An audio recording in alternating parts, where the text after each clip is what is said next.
What? Undermine. Mary and Allison practices every day.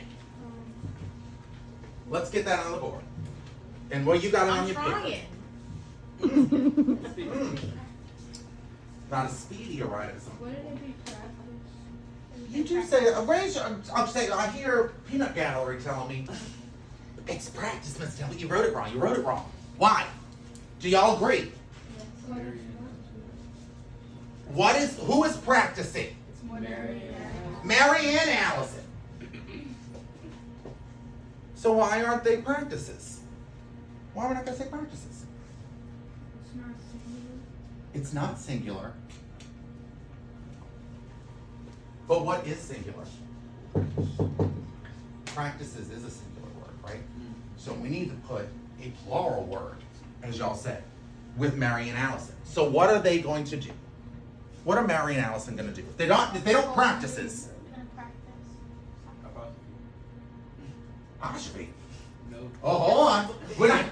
Keep that punctuation in your pocket for now. We're not playing with punctuation. Not yet. I know you're real jazzed about it. Not yet. I just don't do it. Why do they practice? Mary and Allison practice every day. If we said that it's not practices, No, because they have every day is like it's gonna channel into the practice. So like practice. well, we already every said day. what is controlling practice? What, Mary and Allison? The subject. So it could be every day, it could be tomorrow, it could be whatever. We're not worried about that right now. We got Mary and Allison. Practice. And you already said it's not practices. And you said why. You said that Mary and Allison are plural. And so that makes practices what kind, a noun that goes with what kind of words? Singular. What do you notice then? So practice must go with plural. What do you notice about, so we said practice was singular or plural. Remind me, I forgot. Practice? Mary and Allison practice? There was an S here. There was an S here. Okay. Are they, does this go with a singular or plural word? Plural. What about practices? Singular.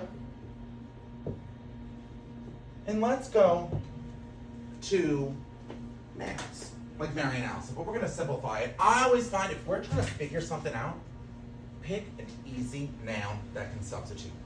Puppies, kitties, dogs, cats, something in and out, right? So I'm going to pick dogs. Do dogs practice or are they practices? And is dogs singular or plural? Do they have one dog or multiple dogs? Plural. Does a dog practices? The dog practices or it practice? The dog practice or the dog practices?